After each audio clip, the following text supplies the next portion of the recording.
Class ہوگی۔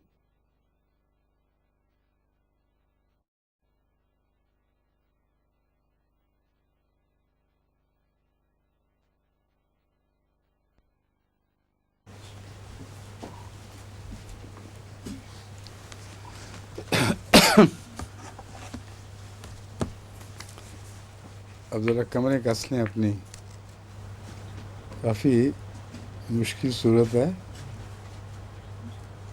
بڑے بڑے لوگ چکر میں پڑ گئے ہیں، اس لیے اس کی وضاحت کے جو امکانات ہیں اس کو پیش نظر رکھ کے انشاءاللہ آگے چلتے ہیں۔ کہاں سے؟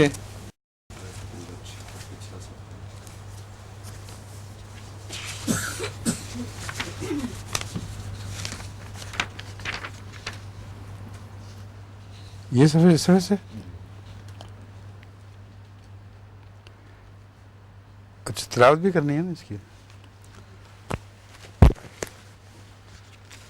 اعوذ باللہ من الشیطان الرجیم، بسم اللہ الرحمن الرحیم، فسبح باسم ربک العظیم، فلا اقسم بمواقع النجوم وإنه لقسم لو تعلمون عظيم، إنه لقرآن كريم في كتاب مكنون لا يمسه إلا المطهرون، تنزيل من رب العالمين، أفبهذا الحديث أنتم مدهنون وتجعلون رزقكم أنكم تكذبون،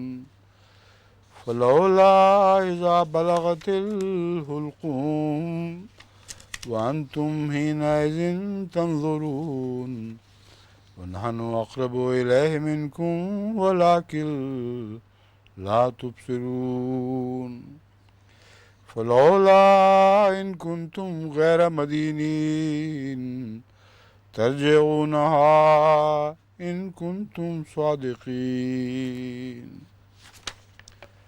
فأما إن كان من المقربين فروح وريحان وجنة نعيم، وأما إن كان من أصحاب اليمين فسلام لك من أصحاب اليمين، وأما إن كان من المكذبين الضالين فنزل من حميم وتصلية جحيم، إن هذا لهو حق اليقين، فسبح باسم ربك العظيم۔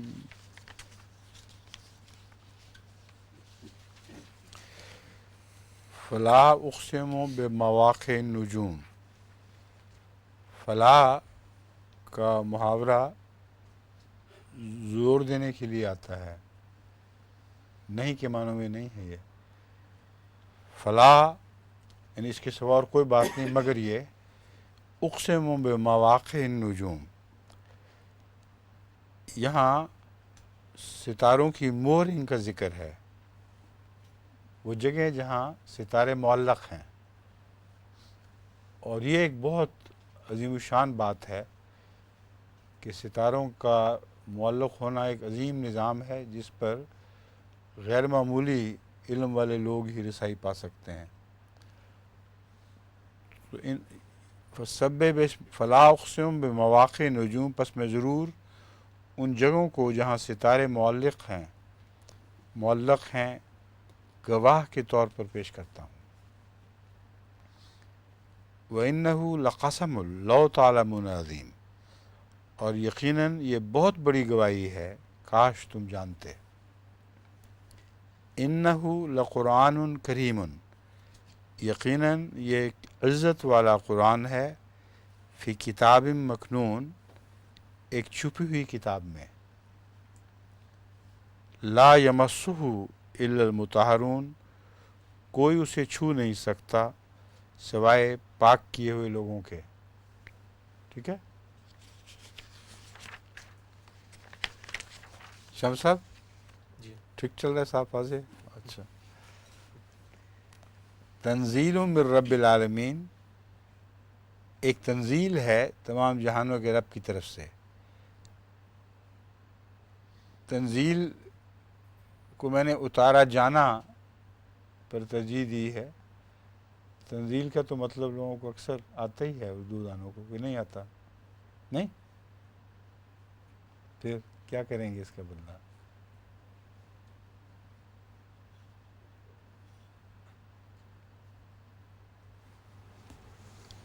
اس کا جب آپ اتارا جانا کہیں گے تو پھر اس کا اتارا جانا بھی، اس کا بھی لگانا پڑے گا. لیکن جب خالی تنزیل کہیں تو اس کا کی وہ ضرورت نہیں پڑتی. مجید صاحب آپ بتائیں، مشورہ دیں یہاں. ہیں؟ ایک عام سننے والے کے لیے تنزیل کو سمجھنا شاید آسان نہ ہو. اچھا ٹھیک ہے. پھر کیا آپ دیتے ہیں مشورہ؟ اس کا بریکٹ اس میں کا رکھ کے بریکٹ میں کر دیا جائے، اس کا اتارا جانا. ٹھیک ہے یہ کہ لکھ لیں تنزیل من رب العالمین، اس کا اتارا جانا تمام جہانوں کے رب کی طرف سے ہے.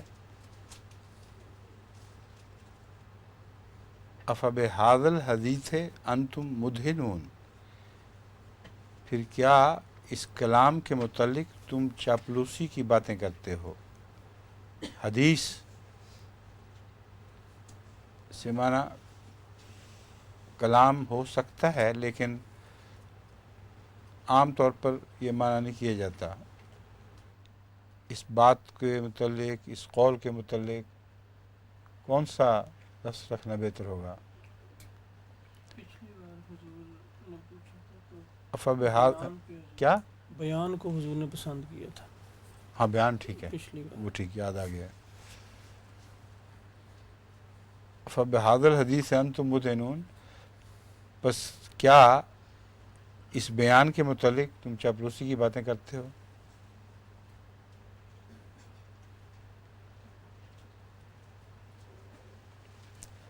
وَتَجْعَلُونَ رِزْقَكُمْ أَنَّكُمْ تُكَذِّبُونَ، اور تم اپنا رزق بناتے ہو اسی بنا پر کہ تم جھٹلاتے ہو.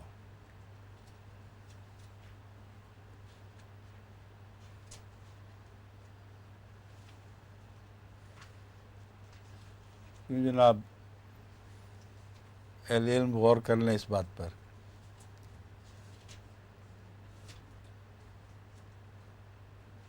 اس کو اسی نہ کیا جائے تو بات پوری کھلتی نہیں.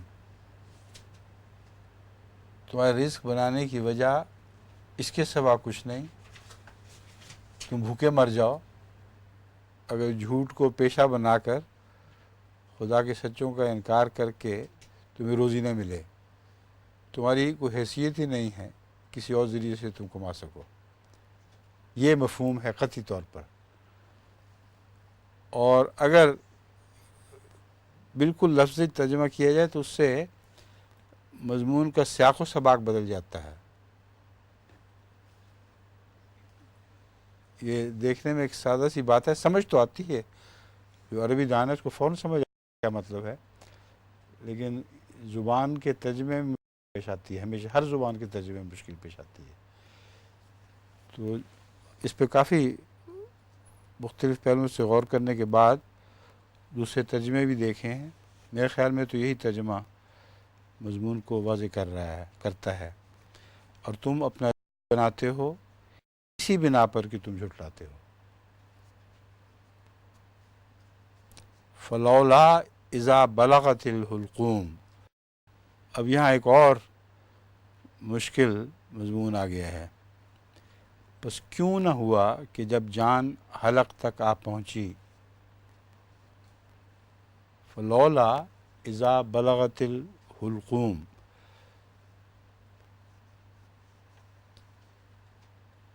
جان کو بریکٹ میں کرنا چاہیے.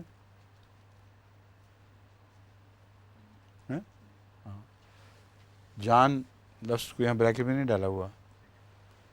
بس کیوں نہ ہوا کہ جب جان حلق تک آ پہنچی وَأَنْتُمْ حِينَئِذٍ تَنْظُرُونَ، اور تم اس وقت ہر طرف نظریں دوڑا رہے تھے.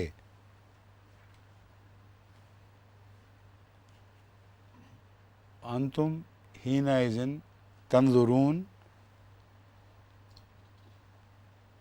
اب اس کے بعد بریکٹ کسی کو ایک ضروری ہے، ایک بریکٹ، ورنہ دوسری آیت جو ہے وہ اس کے ساتھ ملتی ہوئی دکھائی نہیں دے گی. وہ بریکٹ کیا ہو سکتی ہے؟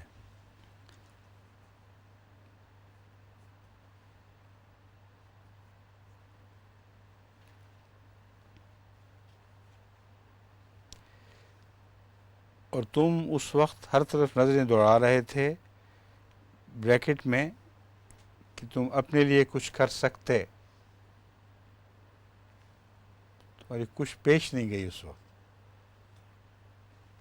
سمجھ گئے شمس صاحب؟ ٹھیک ہے نا، بریکٹ میں یہی چاہیے. کئی دوسری تحریریں میں لگا کے دیکھ چکا، مگر میرے خیال میں سیاق و سباق کے ساتھ یہی چل رہا کہ تم بے بس ہو چکے ہوگے، بے بس ہو چکے تھے اس وقت، اور اپنے لیے کچھ نہیں کر سکتے تھے. وَنَحْنُ أَقْرَبُ إِلَيْهِ مِنْكُمْ وَلَٰكِن لَا تُبْصِرُونَ. اب الہ اگر ہوتا تو ہم جان کا ترجمہ کر سکتے تھے، مگر الہ ہے جس کا مطلب ہے مخاطب اس کے عزیز و اقارب ہیں، ورنہ الہ نہ ہوتا. مطلب وہ اتنا قریب، جان اس کی اس طرح اوپر آ چکی تھی کہ وہ دنیا والوں کے مقابل پر ہمارے زیادہ قریب آ چکا تھا، یعنی الٹنے کو تیار تھی. یہ ہے اصل مفہوم. اور عربی میں یہ بہت ہی ایک فصیح و بلیغ کلام ہے اس پہلو سے، لیکن جب ترجمہ کرنے لگیں پھر دقت پیش آ جاتی. وَنَحْنُ أَقْرَبُ إِلَيْهِ مِنْكُمْ وَلَٰكِن لَا تُبْصِرُونَ. اس پہلو سے میں نے اس کا یہ ترجمہ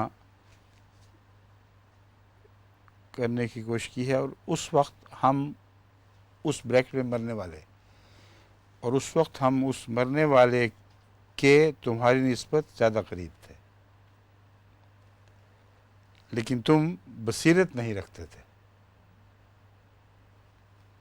ٹھیک ہے، تم بصیرت نہیں رکھتے تھے کہ کیا کیسے ہو سکتا ہے یہ.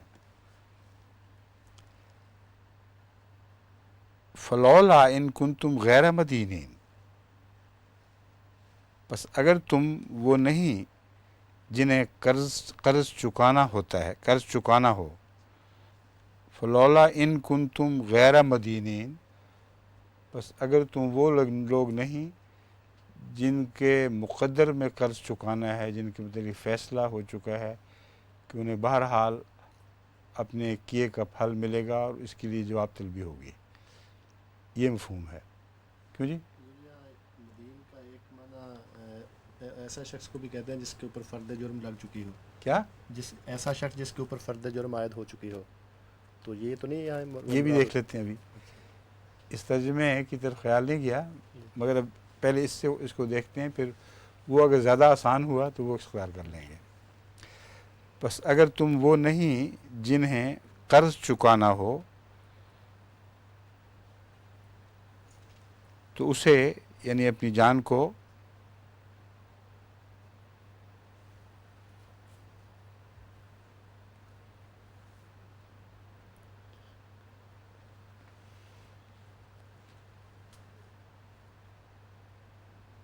لوٹا سکے.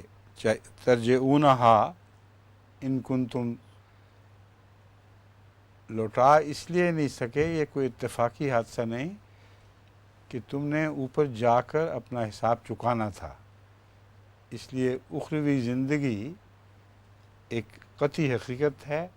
اگر یہ نہ ہوتی تو اتفاقی حادثے کے طور پر اس حالت سے تم واپس بھی آ سکتے تھے، مگر تمہیں واپس آنے نہیں دیا گیا کیونکہ تم نے حساب چکوانا تھا. یہ مفہوم واضح کرنے کے لیے یعنی اپنی جان کو، بس اگر تم وہ نہیں جنہیں قرض چکانا ہو، تم اسے یعنی اپنی جان کو کیوں لوٹا نہ سکے اگر تم سچے ہو. ٹھیک ہے، دیکھ لیں اس کو. اب بتائیں اپنا ترجمہ اس میں لگا کے دکھائیں.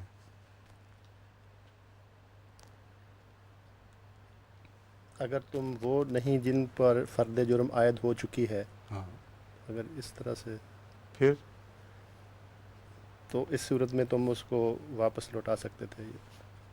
کیوں نہ پھر لوٹا سکے. جی جی ہیں؟ جی.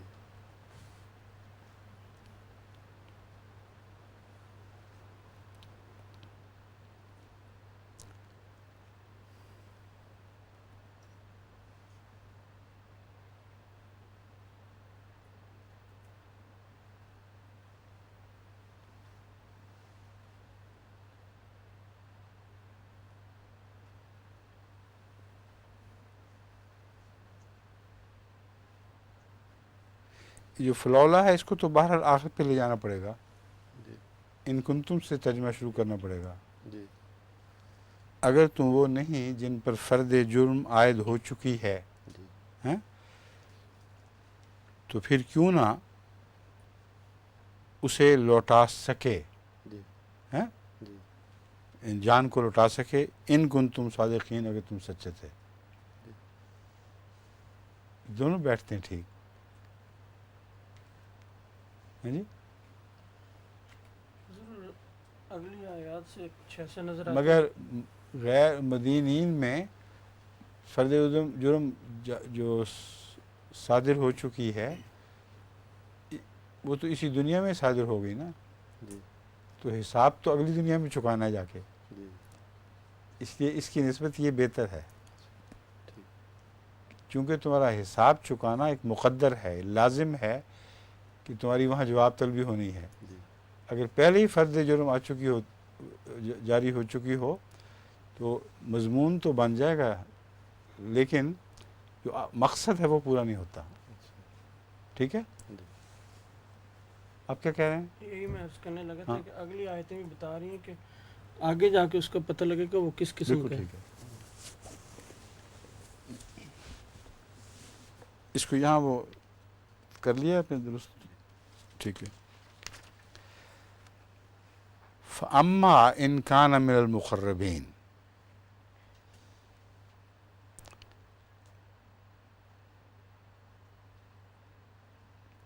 پس اگر وہ مرنے والا مقربین میں سے ہو یا ہے، ہو، ٹھیک ہے، بس اگر وہ یعنی مرنے والا بریکٹ میں ہے مقربین میں سے ہو تو وہ آرام اور آسائش کی معطر فضاؤں اور طرح طرح کے پھولوں اور نعمتوں والی جنت میں ہوگا. روحوں و ریحان، روح و ریحان، ریحان میں معطر فضائیں ترجمہ اس کے جائز ہے. کیوں جی؟ لغت کے لحاظ سے بنتا ہے نا یہی. تو آرام اور آسائش کی معطر فضاؤں و جنت و نعیم اور طرح طرح کی نعمتوں والی جنت میں ہوگا. طرح طرح کے ڈال سکتے ہیں. نعیمن ایک بڑی نعمتوں والی جنت میں کیوں نہ کریں.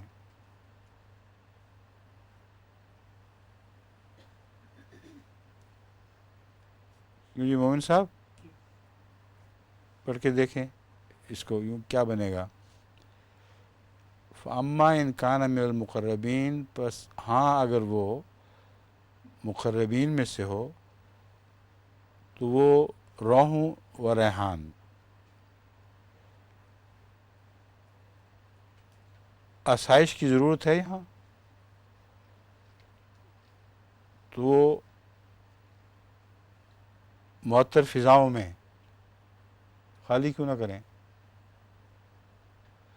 کیونکہ ڈکشنریاں اس کا مطلب آسائش وغیرہ مختلف دیتی ہیں، مگر غالباً متبادل کے طور پر دیتی ہیں، ان معنوں میں نہیں کہ بیک وقت وہ سارے معنی لیے جائیں۔ قرآن کریم کی تفسیر کے وقت تو لیے جا سکتے ہیں، مگر ترجمے کے وقت کم سے کم الفاظ اختیار کرنا بہتر معلوم ہوتا ہے۔ تو اگر یہ رکھیں فَرَوْحٌ وَرَيْحَانٌ،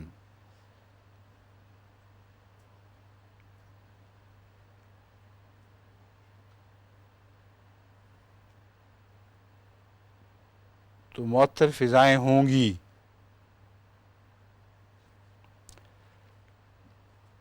تو اس کے لیے جو بریکٹ ہے اس کے بعد آئے گا، تو اس کے لیے بریکٹ میں معطر فضائیں ہوں گی اور ایک بڑی نعمت والی جنت۔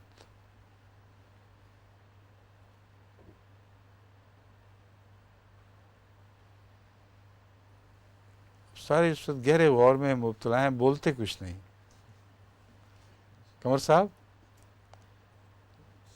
روحوں کا ترجمہ جیسے روح و ریحان ایک محاورہ ہے اکٹھا، روح و ریحان معطر فضائیں۔ اگر روحوں کا ترجمہ آسائش کریں تو وہ پہلے تو نہیں رہا ہوا تھا، اب وہ چھوڑا گیا تھا ہیں؟ اگر پہلے کو، اگر آپ کے خیال میں روح و ریحان ایک بریکٹ میں نہیں آتا، معطر فضاؤں کے لیے اکٹھا استعمال نہیں ہوتا، تو پھر روحن کو الگ کرنا پڑے گا اور ریحان کو الگ کرنا پڑے گا۔ اس صورت میں یہ ہوگا تو وہ آرام میں اور معطر فضاؤں میں ہوں گے، تو آرام میں اور معطر فضاؤں میں ایک بڑی نعمت والی جنت میں ہوں گے۔ ٹھیک؟ ہاں، تو وہ آرام میں اور معطر فضاؤں میں ایک بڑی نعمت والی جنت میں ہوں گے۔ ہاں کیا مفرد ہوگا۔ ہوگا؟ اچھا ٹھیک ہے، اما ان کان من المقربین۔ ہاں،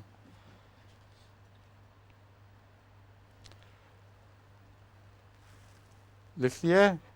چلیں جی۔ فَأَمَّا إِنْ كَانَ مِنْ أَصْحَابِ الْيَمِينَ، اور اگر وہ دائیں طرف والوں میں سے تھا، میں سے ہو ہی چاہیے، اور اگر وہ دائیں طرف والوں میں سے ہو، فَالسَّلَامُ لَكَ مِنْ أَصْحَابِ الْيَمِينَ، تو تجھ پر سلام ہو اے وہ جو دائیں طرف والوں میں سے ہے،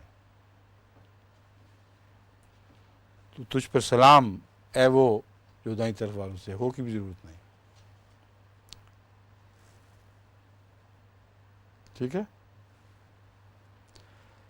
وَأَمَّا إِنْ كَانَ مِنَ الْمُكَذِّبِينَ الضَّالِّينَ،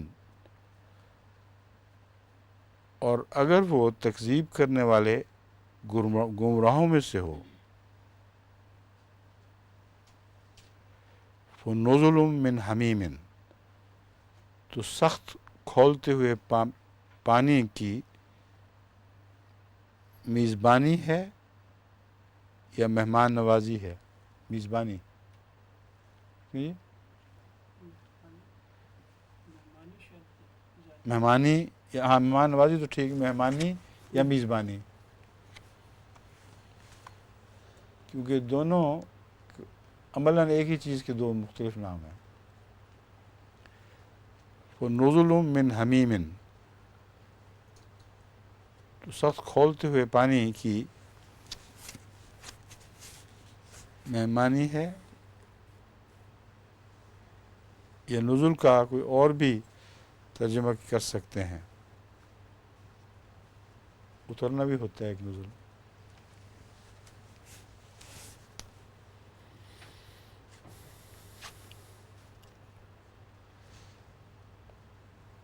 تو کھولتے ہوئے پانی میں اس کا اترنا ہے.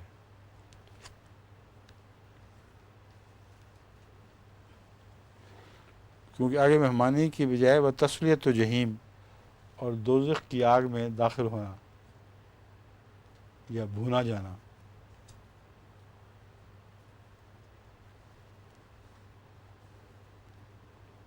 اب بتائیں نزول کا ترجمہ کیا کرنا ہے؟ اترنا. یہ جو ہے ہمارے عربی کے ماہر صاحب، آپ بتائیں. اترنا ٹھیک ہے. ہاں ٹھیک ہے. فَنُزُلٌ مِّنْ حَمِيمٍ، ایک قسم کے کھولتے ہوئے پانی میں اترنا ہے.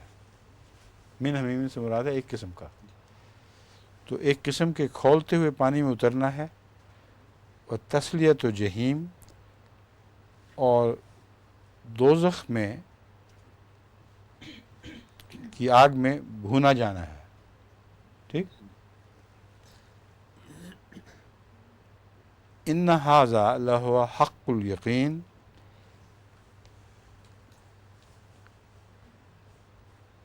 یقیناً یہی وہ حق الیقین ہے.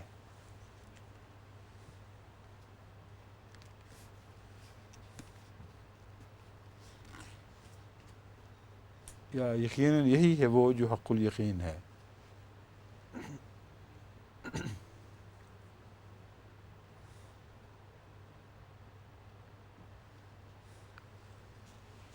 اور حق الیقین ہمیں جنہوں نے حضرت مسیح علیہ السلام کی تحریریں پڑھی ہیں ان کے لیے تو کچھ بھی مشکل نہیں، لیکن بہت سے عام احمدی بھی ایسے ہوں گے جو غیر احمدی بھی ہوں گے، اگر وہ پڑھیں گے تو حق الیقین ان کو سمجھانا پڑے گا. اس لیے یہاں ترجمے میں کوئی ایسا ترجمہ تجویز کر دیں کہ بات بالکل واضح ہو جائے ان پر.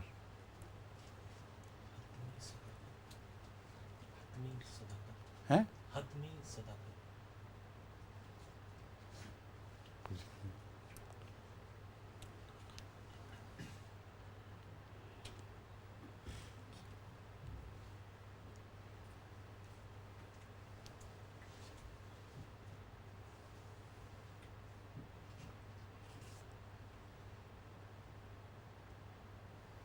ثابت شدہ یقینی امر، یہ مفہوماً یہی مطلب بنتا ہے. صرف لفظ اجازت دیتے ہیں کہ نہیں یہ دیکھنا ہے.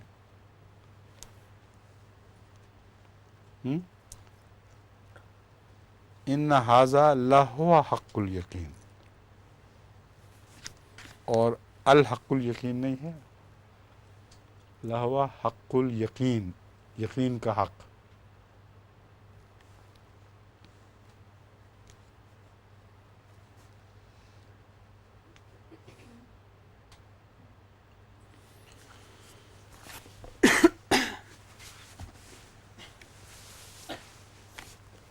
حضور اگر اسے حق کو یقین کی صفت بنایا جائے، اور ایسے ہوتا ہے کہ بعض کا صفت مضاف بھی بن جاتی ہے، الیقین الحق ہو، ہاں تو ہو سکتا ہے مذاق بن جاتی ہے. جی اس صورت میں پھر اس میں اگر اس طرح ترجمہ کیا جائے کہ یہی وہ بات ہے جو یقینی طور پر ہو کر رہنے والی ہے. حق بمانا جو کو ہو کر رہنے والی ہے، اور یقین اس معنی الیقین الحق.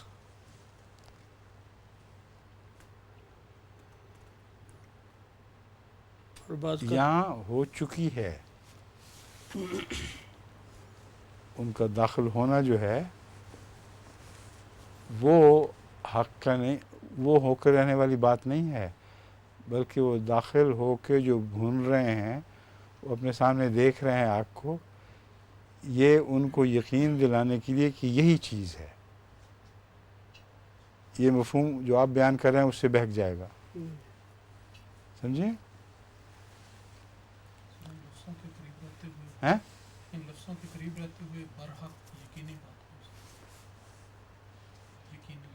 یہ برحق میں ایک دفعہ کر چکا ہوں، لیکن وہ بنتی نہیں بات برحق بات.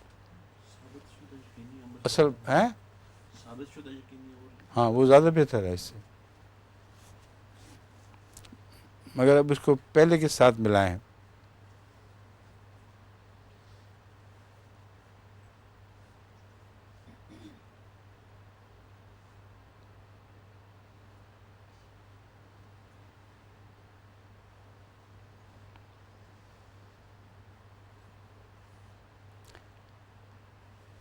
اگر یہی مان لینا ہے کہ ان کا دیکھنا حق الیقین نہیں ہے بلکہ ان کا داخل ہونا ایک حق الیقین ہے، تو پھر مومن صاحب جو ترجمہ بیان کر رہے ہیں وہ بھی چل سکتا ہے، اور یہ بھی جو اب آپ نے بیان کیا ہے.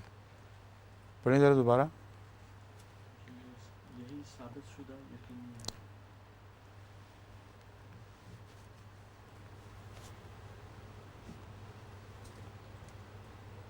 کچھ زیادہ ہی ہٹ جاتا ہے بس سے. پایا یقین کو پہنچا ہوا سچ ہے.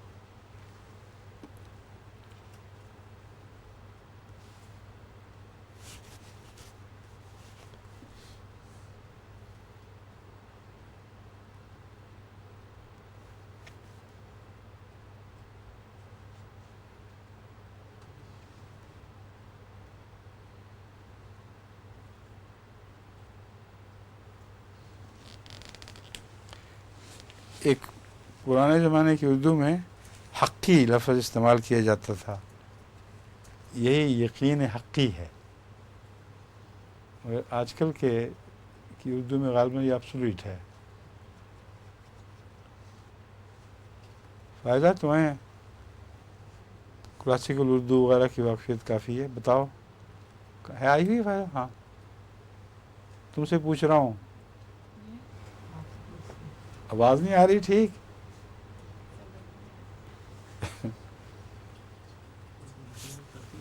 ہیں یقین قطعی. قطعی ہو سکتا ہے.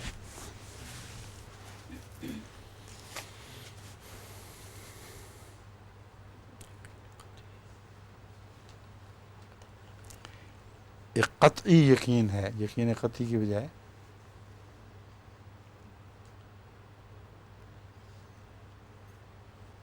یقین.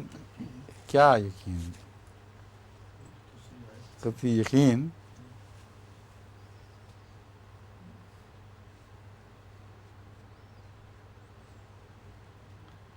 مراد یہ ہے وہ یقین ہے جو قطعیت کو پہنچا ہوا ہے. پھر قطعی یقینی بات پھر کر لیا جائے گا.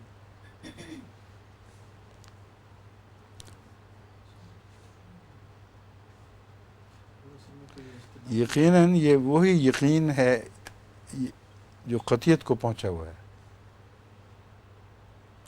ہاں ٹھیک. قریب سے یہی بنے گی بات. پہ یقیناً یہی وہ یقین ہے جو قطعیت تک پہنچا ہوا ہے.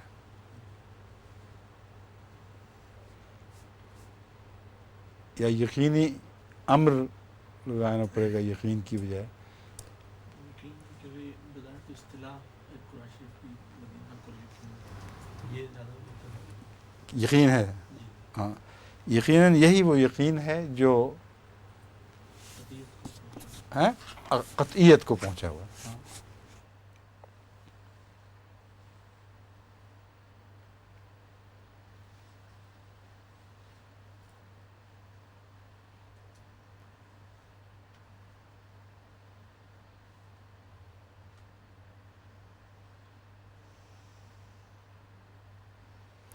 مگر یقین سے یقینی زیادہ کھلتا ہے،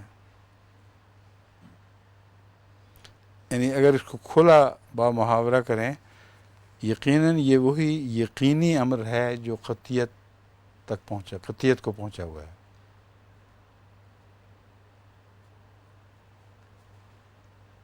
یقیناً یہ وہی یقینی امر ہے جو قطعیت کو پہنچا ہوا ہے،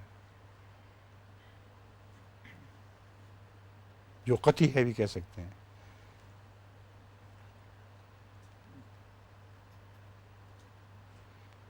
یقیناً یہی وہ یقینی امر ہے، یا یہی وہ یقینی امر ہے جو قطعی ہے.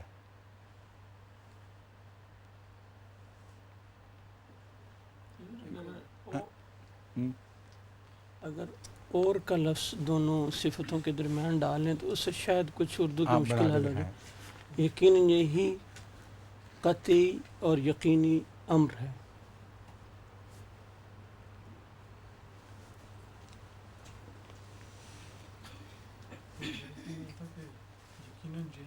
حق الیقین کا جو مفہوم حضرت مسیح علیہ السلام نے بارہا پیش فرمایا ہے، جو یہ ترجمہ ہے، یہ اس مفہوم کے ساتھ نہیں مل سکتا.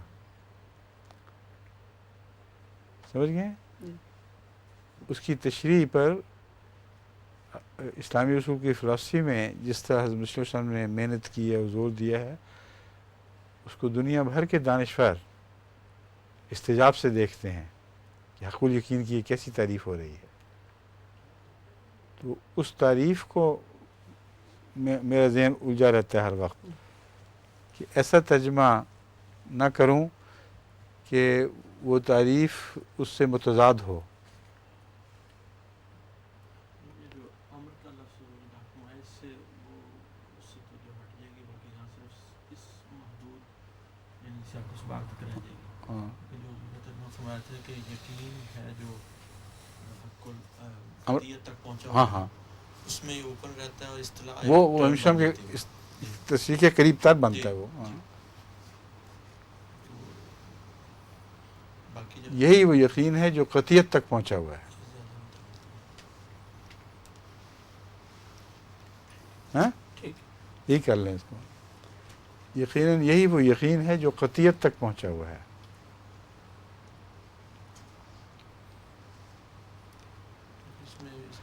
حق الیقین کو ہم ایک بریکٹ میں رکھ کر اس کا یہ ترجمہ کریں گے، کیونکہ اکٹھا جو ترجمہ ہو نا بریکٹ کا، وہ الگ الگ لفظوں کا محتاج نہیں ہوتا. پھر حق الیقین ایک اصطلاح ہے جس کا قریب ترین یہی ترجمہ بنتا ہے. پڑھیں پھر کیا بنا. یہی وہ یقین ہے جو قطعیت تک پہنچا ہوا ہے. ٹھیک ہے.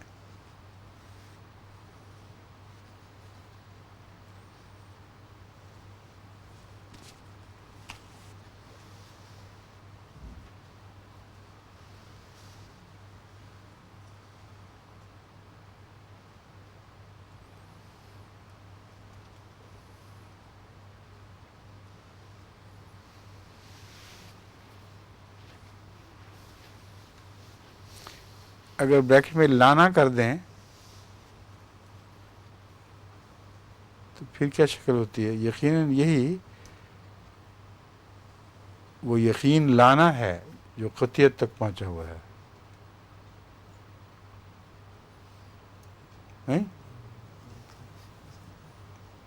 یعنی ان کا یقین لانا جو داخل ہوں گے، ان کا جہنم پر یقین لانا اس طرح ہوگا کہ وہ جب داخل ہوں گے تو وہ قطعیت تک پہنچ جائے گا. آپ بتائیں. آپ کیا غیر متزلزل؟ متنزل نہیں، متزلزل. کیا کیوں یہ کہہ رہی ہیں آپ؟ غیر متنازع کہہ رہی ہیں یا غیر متزلزل؟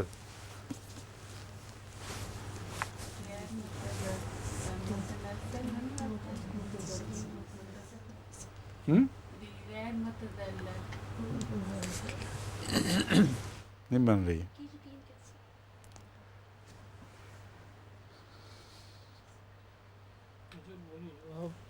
اس سے پہلے حضور نے جو تجویز فرمائی تھی وہ سب سے اچھی لگتی ہے کہ جو قطعیت کی حد تک پہنچا ہوا ہے. ہاں.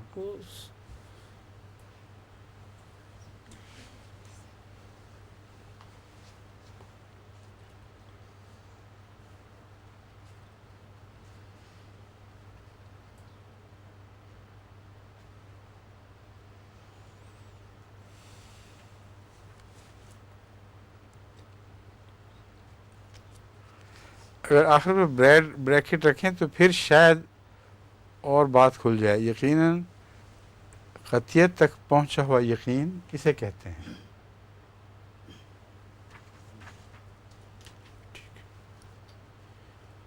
بریکٹ تو آ جائے گی، مگر یہ داخلہ ان کا اور اس طرح پہچاننا یہ ہے جو قطعیت تک پہنچا ہوا یقین ہوا کرتا ہے. ضرور بریکٹ کی بھی ضرورت نہیں رہے گی کیونکہ شروع میں حاضہ ہے. ان ہاضا، جی ہاں ٹھیک ہے. یقیناً قطعیت تک پہنچا ہوا یقین اسی کو کہتے ہیں. یہ ہے، ہیں؟ یہ ہے، یہی ہے. یہی یہی پورے الفاظ کا مطابق. یقیناً قطعیت تک پہنچا ہوا یقین یہی ہے. یہی. ٹھیک ہے. جی. قمر صاحب اب پھر غور میں پڑ گئے ہیں. ٹھیک ہے، چلو جی، سب پاس کا ہو گیا.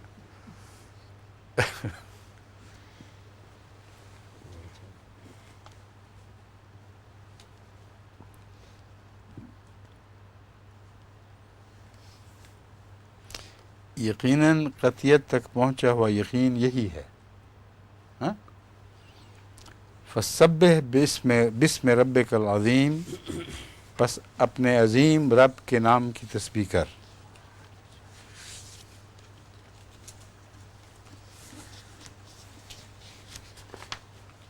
چلیں جی، سورہ الواقعہ ہو گئی ماشاء اللہ.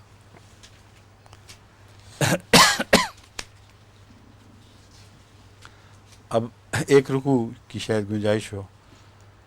اعوذ باللہ من الشیطان الرجیم، بسم اللہ الرحمن الرحیم. سبح للہ ما فی السماوات والارض وهو العزیز الحکیم.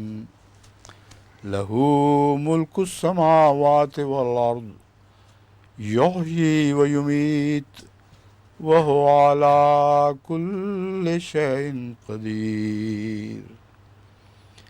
هو الاول والآخر والظاہر والباطن وهو بكل شيء علیم. هو الذي خلق السماوات والأرض في 6 أيام ثم استوى على العرش يعلم ما يلج في الأرض وما يخرج منها وما ينزل من السماء وما يعرج فيها وهو معكم أينما كنتم واللہ بما تعملون بصیر. لہ ملک السماوات والارض وإلی اللہ ترجع الامور.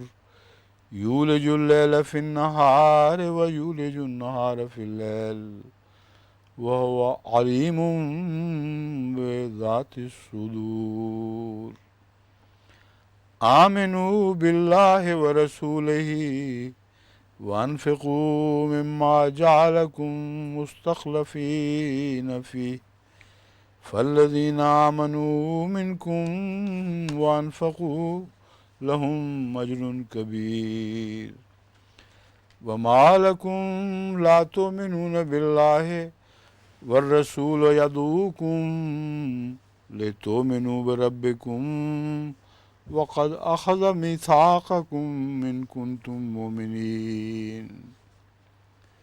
هو الذي ينزل على عبده آيات بينات ليخرجكم من الظلمات إلى النور وإن الله بكم لرؤوف رحيم. وما لكم ألا تنفقوا في سبيل الله وَلِلَّهِ مِيرَاثُ السَّمَاوَاتِ وَالْأَرْضِ لَا يَسْتَوِي مِنْكُمْ مَنْ أَنْفَقَ مِنْ قَبْلِ الْفَتْحِ وَقَاتَلَ أُولَئِكَ أَعْظَمُ دَرَجَةً مِنَ الَّذِينَ أَنْفَقُوا مِنْ بَعْدُ وَقَاتَلُوا وَكُلًّا وَعَدَ اللَّهُ الْحُسْنَى وَاللَّهُ بِمَا تَعْمَلُونَ خَبِيرٌ. سورہ الحدید. اعوذ باللہ من الشیطان الرجیم. میں اللہ کی پناہ میں آتا ہوں یا پناہ مانگتا ہوں روندے ہوئے شیطان سے۔ اللہ کے نام کے ساتھ جو بے انتہا رحم کرنے والا اور بن مانگے دینے والا اور بار بار رحم کرنے والا ہے۔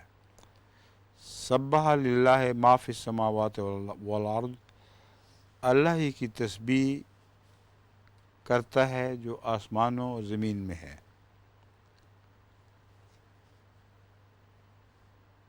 سبح یہاں ماضی کا صیغہ ہے، مگر قرینہ اسے استمرار کے معنی دے رہا ہے، اس لیے ایسا تو ہوتا رہتا ہے عام طور پر کہ نہیں۔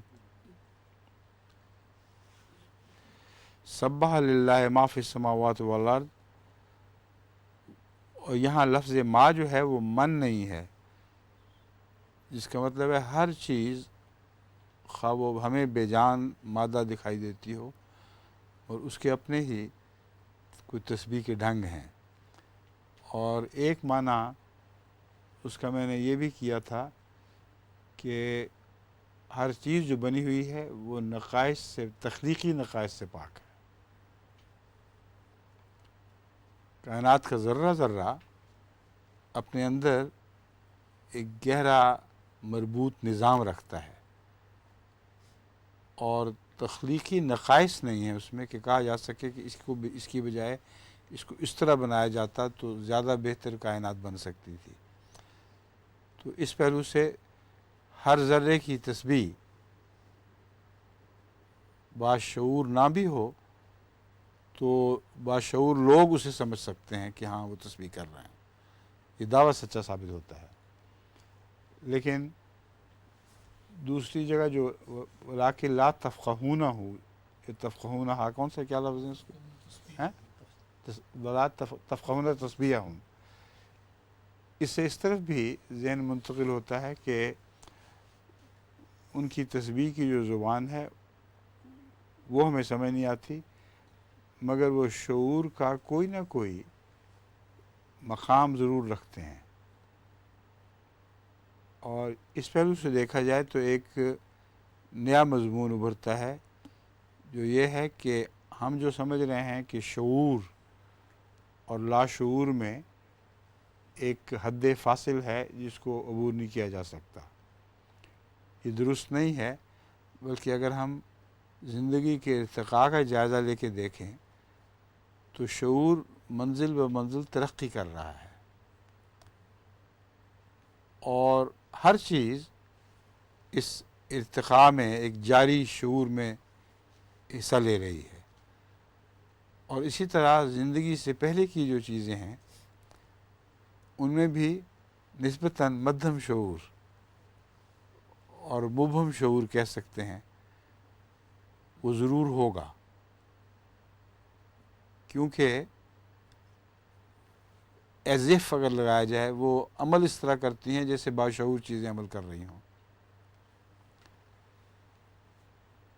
یہ سارے معانی اس میں مضمر ہیں اس آیت کریمہ میں۔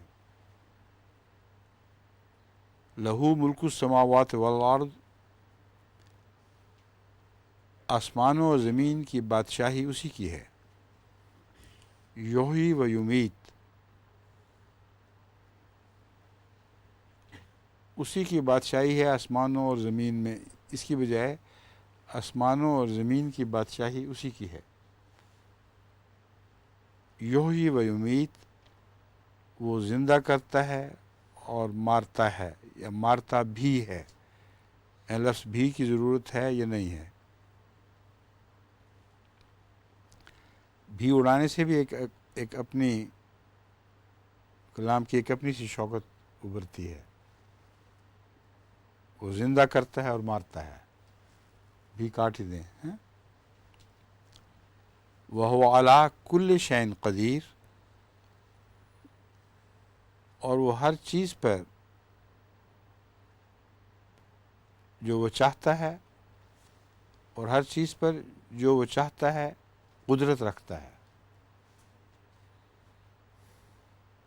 یہاں ایک عالم اور قادر اور علیم اور قدیر، ان کے ترجمے دقت پیدا کرتے ہیں، کیونکہ عام اردو دان کو یہ فرق نہیں سمجھ آتا۔ جنہوں نے گرامر میں افعل و تفضیل وغیرہ کی باتیں پڑھی ہوں وہ تو سمجھ لیتے ہیں کہ علیم لفظ میں ایک دوام ہے اور قدیر میں بھی ایک دوام ہے، لیکن قادر میں ایک حادثاتی قدرت کی طرف اشارہ ملتا ہے، یعنی ہو گئی اور بات ختم ہوئی۔ لیکن دائم علم ہو یہ علیم کا معنی، اور دائم قدرت ہو یہ قدیر کا معنی ہے۔ اس پہلو کو اگر کھول کر بیان کرنا ہو تو پھر یہ کس طرح بیان ہو سکتا ہے؟ آسمانوں و زمین کی بادشاہی اسی کی ہے، وہ زندہ کرتا ہے اور مارتا ہے، اور شے کا وہ معنی جو حضرت مسیح علیہ السلام نے براہین احمدیہ میں بیان کر کے آریوں کے منہ بند کیے تھے، وہ شے جسے ہم چیز کہتے ہیں اصل میں چیز نہیں ہے بلکہ اللہ کی چاہت، اللہ نے جو چاہا اسی سے چیز بنے ہیں لفظ۔ تو اس کو بھی اگر یہاں کھولنا چاہیں تو پھر کیا شکل بنے گی؟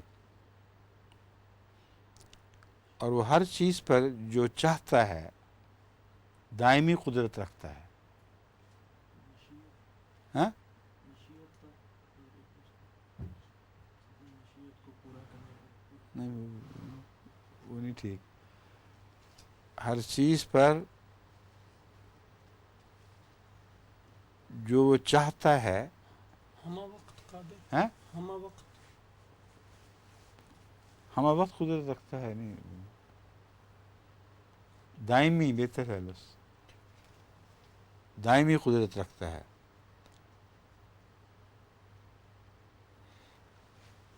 یوں ہوگا وہ ہر چیز پر جو وہ کرنا چاہے،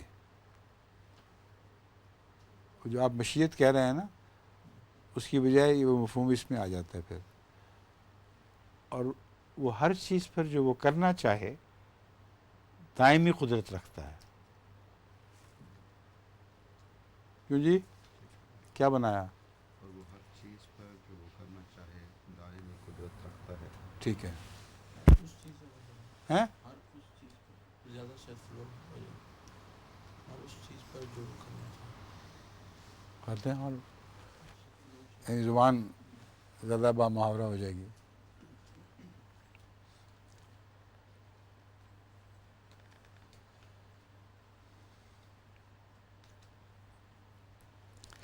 ٹھیک ہے۔ هو الاول والآخر والظاہر والباطن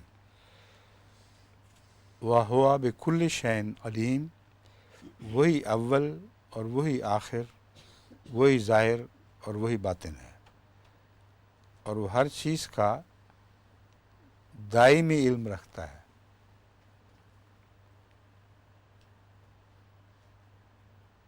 کیوں؟ ٹھیک ہے۔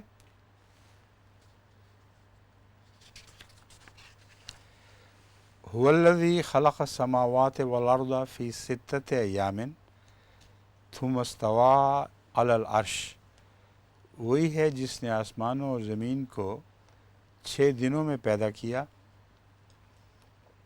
پھر اس نے عرش پر قرار پکڑا۔ استوا قرار پکڑنا کے ترجمہ کیا جاتا ہے ہمارے عام اردو محاورے میں، یہ معروف ہے۔ پھر اس نے عرش پر قرار پکڑا، وہ جانتا ہے جو زمین میں داخل ہوتا ہے اور جو اس میں سے نکلتا ہے۔ یعلم ما یلج فی الارض، زمین میں داخل ہوتا ہے اترتا نہیں، وما یارج فیہا، اور جو اس میں چڑھ جاتا ہے۔ یہ مفہوم سمجھ آ گئی ہے آپ کو کیا مطلب ہے؟ عام طور پر بعض آیات میں یہ بیان ہوتا ہے، دماغ اسی طرف چلا جاتا ہے کہ جو آسمان سے اترتا ہے یا آسمان میں چڑھ جاتا ہے، یہاں اس کا ذکر نہیں ہے، ایک بالکل اور مضمون بیان ہو رہا ہے جو یہ ہے کہ ہر چیز جو زمین کی طرف لوٹتی ہے اس میں واپس چلی جاتی ہے، اور پھر زمین ہی میں سے وہ طاقتیں نئی نئی شکلوں میں نکلتی ہیں، مثلاً پودے، نباتات وغیرہ. اس طرف یہ اشارہ ہے. اضافہ کیا بالکل کھلم کھلا اسی کی بات ہو رہی ہے. تو اس لیے وہ یوں ترجمہ اس کا بنتا ہے، وہ جانتا ہے جو زمین میں داخل ہوتا ہے اور جو اس میں سے نکلتا ہے، اور جو آسمان سے اترتا ہے. اب دیکھیں آسمان کا الگ ذکر ہے. اور جو آسمان سے اترتا ہے اور جو اس میں چڑھ جاتا ہے، اور وہ تمہارے ساتھ ہوتا ہے جہاں کہیں بھی تم ہو. وَهُوَ مَعَكُمْ أَيْنَمَا كُنْتُمْ وَاللَّهُ بِمَا تَعْمَلُونَ بَصِيرٌ. اور اللہ اسے جو تم کرتے ہو ہمیشہ دیکھنے والا. یہاں نہیں مجھے اچھا لگ رہا بصیر، خوب واقف کے معنوں میں ہے. اور اللہ اس سے جو تم کرتے ہو خوب واقف ہے.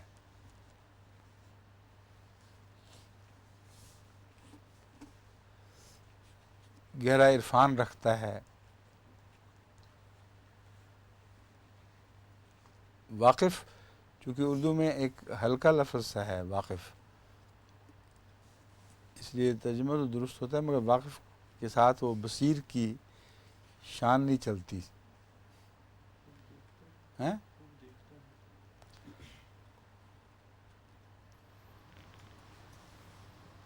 دیکھتا ہے نہیں ہے، یہ تو ویسے بھی افعل التفضیل کے صیغہ ہے نا بصیر.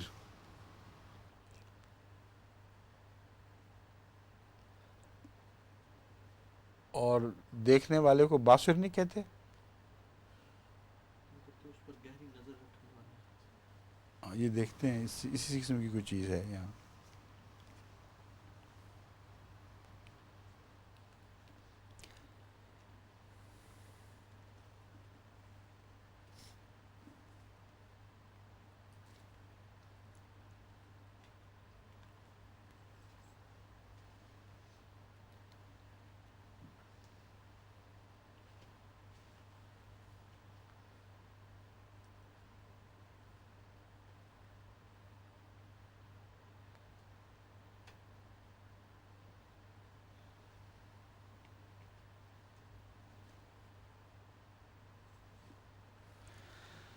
اس پر ہمیشہ گہری نظر رکھنے والا ہے بھی تو کہہ سکتے ہیں.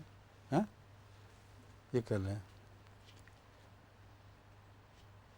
جو پہلا تھا ہمیشہ دیکھنے والا ہے میں نے رکھا ہوا تھا، اور وہ دیکھنے والے کے ساتھ وہ گہری نظر کا مفہوم نہیں ثابت ہوتا. تو ہمیشہ گہری نظر رکھتا ہے. لہو ملک السماوات والارض، اسی کی بادشاہت ہے آسمانوں اور زمین کی. نہیں ٹھیک نہیں،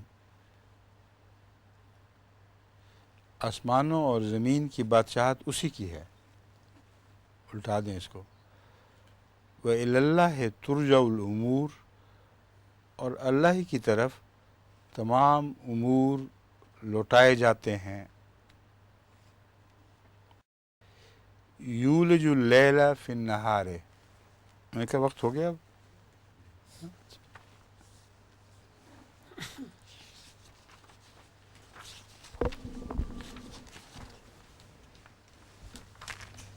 ابھی اس رکوع کا کافی رہتا ہے، کل یہیں سے شروع کریں گے پھر.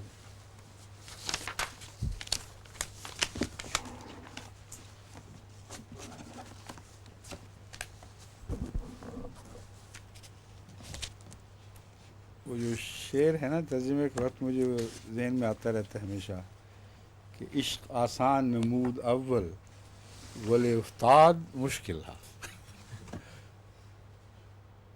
کیونکہ براہ راست ہر وقت ترجمہ نہیں کرنا پڑتا، براہ راست سمجھ آ رہی ہوتی ہے، اس لیے یوں لگتا ہے جیسے بہت آسان ہے، اور جب پڑھ جاؤ ترجمے میں تو پھر یاد آ جاتا ہے کہ عشق آسان نمود اول ولی افتاد مشکل ہے.